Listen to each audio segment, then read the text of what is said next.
So hi guys, my name is Rahul. अब हम अपने नेक्स्ट वीडियो के अंदर चलते हैं। तो नेक्स्ट वीडियो के अंदर हम क्या करने वाले हैं, सेलर के अंदर जितनी भी चीज़ें हैं वो करने वाले हैं। सेलर के अंदर हम गेट करेंगे, पोस्ट करेंगे, पुट करेंगे और डिलीट करेंगे। ठीक है, तो गेट के लिए क्या बोला है इसने कि API all seller product get return all the product. देखो मैं क्या समझता हूँ कि इतने बड़े क्वेश्चन को 60 मिनट में सॉल्व करना भाई इम्पॉसिबल है। ठीक है, ये क्वेश्चन आया था JWT का विंग्स 1 के अंदर, बट मैं समझता हूँ भाई ये क्वेश्चन सॉल्व करना इम्पॉसिबल, नेक्स्ट टू इम्पॉसिबल है। इतना बड़ा क्वेश्चन है, इतने इतने एपीआईज हैं, 2 पब्लिक एपीआईज हैं, ठीक है, 4 कंज्यूमर के एपीआईज हैं, 6 सेलर के एपीआईज हैं, तो 12-15 एपीआईज हैं। कैसे होगा? फिर उसको सिक्योरिटी हैंडलिंग भी करनी है, मॉडल भी बनाना है उसका। Impossible, next to impossible. तो आप इस क्वेश्चन को समझ लो, कर लो, 10 बार कर लो। अगर आपको कोई भी नेक्स्ट क्वेश्चन आएगा वो सिंपल ही आएगा, क्योंकि नेक्स्ट क्वेश्चन सिंपल है, क्योंकि ये क्वेश्चन जस्ट सिंपल है। 4 एपीआईज हैं, सिक्योरिटी बनाओ, दैट्स इट, कंप्लीट। ठीक है, तो हम सेलर की तरफ चलते हैं और उस सेलर के अंदर सबसे पहले क्या किया है इसने, गेट किया है API of seller product return all the product owned by seller. जितने सेलर ने ओन कर रखी है प्रोडक्ट वो सारा का सारा आपको रिटर्न करना है। फिर पर्टिकुलर प्रोडक्ट आईडी से आपको रिटर्न करना है। ठीक है, देख रहा है प्रोडक्ट और प्रोडक्ट 1। तो हम चलते हैं, ऐसा फिर करते हैं कोड में। सेलर कंट्रोल के पास गए, जिसके पास हैज़ अथॉरिटी किस चीज़ की है, सेलर की है।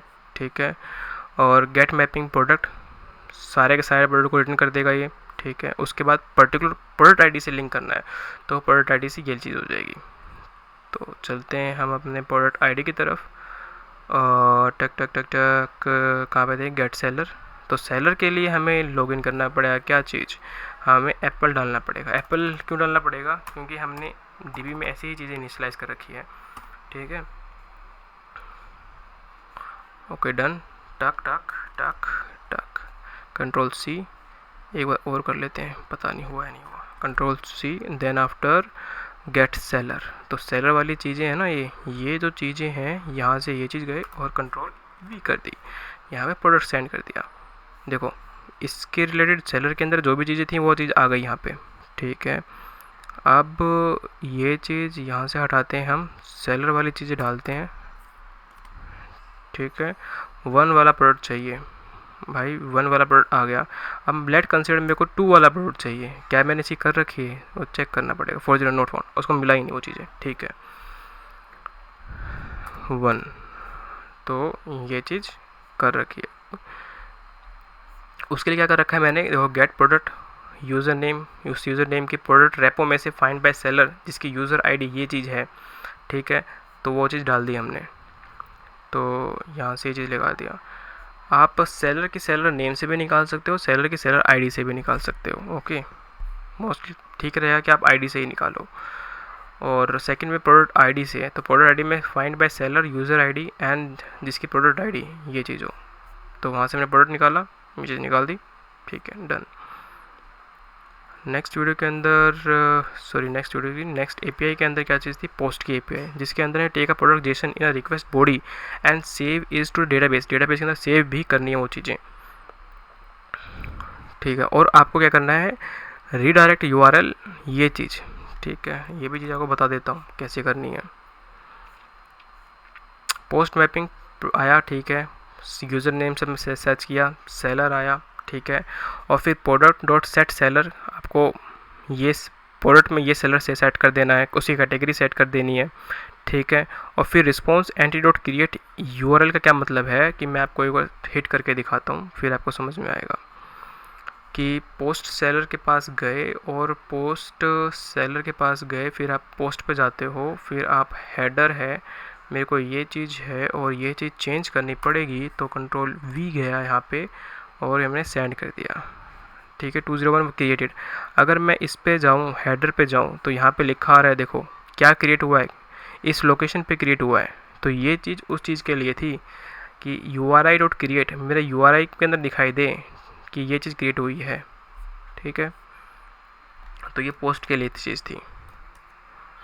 ओके, अब हम चलते हैं अपने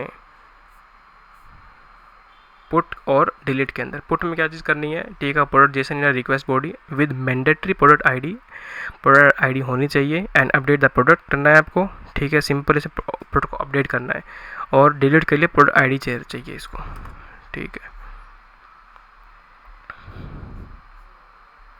डिलीट मैपिंग के लिए सिंपल है, प्रोडक्ट आईडी चाहिए इसको, ठीक है। तो सबसे पहले यूज़र नेम को सर्च करेगा, यूज़र नेम मिल गया उसको, फिर उसको प्रोडक्ट आईडी से देखेगा, प्रोडक्ट आईडी लेके आएगा।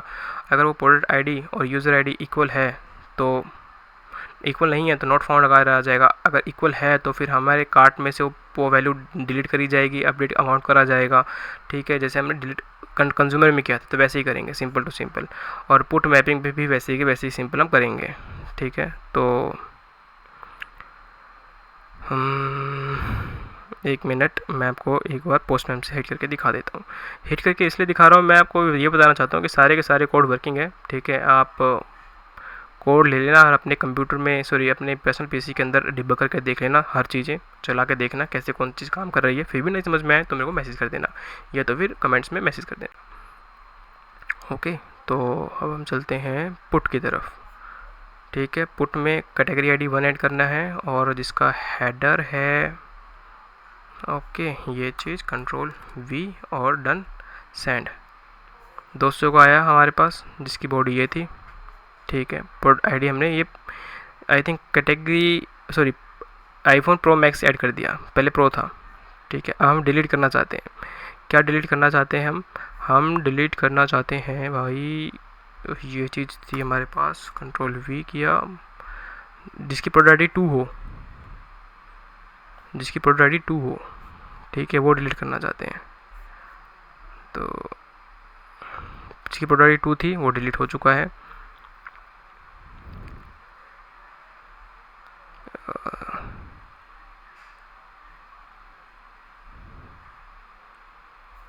देखो ये वाली आईडी थी ना, तो ये चीज़ डिलीट हो चुकी है। हमने पोस्ट में ये करी थी ना वैल्यू। तो ये सारा का सारा कोड वर्किंग है और बिल्कुल आसान कोड है, ये समझ लेना, ठीक है, ऐसा कोई मुश्किल कोड नहीं है ये। अब नेक्स्ट वीडियो के अंदर मैं क्या करने वाला हूँ, नेक्स्ट वीडियो के अंदर ये जो सिंपल जो ये दूसरा क्वेश्चन है ना, ये आपको दिखा देता हूँ कि इसके साथ मैंने सॉल्व किया है। ये सिंपल है, वो तो थोड़ा मुश्किल था, ठीक है, मैं कहूँगा मुश्किल नहीं है। अगर 5-6 बार करोगे समझ जाओगे। अगर आपने ये क्वेश्चन सॉल्व कर लिया तो कोई भी क्वेश्चन मुश्किल नहीं है भाई, सारे क्वेश्चन आसान है, ठीक है। तो ये भी आपको क्वेश्चन सॉल्व करके दिखा देता हूँ और ये सारे की सारी फाइल्स PDF ये क्वेश्चंस मैं आपको सब दे दूँगा, ठीक है। जस्ट डिस्क्रिप्शन चेक कर लेना, ठीक है, क्योंकि भाई थोड़ा कंट्रीब्यूशन मेरे लिए भी हो जाएगा और क्वेश्चन आपको भी मिल जाएंगे, जिससे दोनों की सिचुएशन विन विन की रहेगी। तो तब तक के लिए मिलते हैं नेक्स्ट वीडियो के अंदर, तब तक के लिए जय हिंद, जय भारत।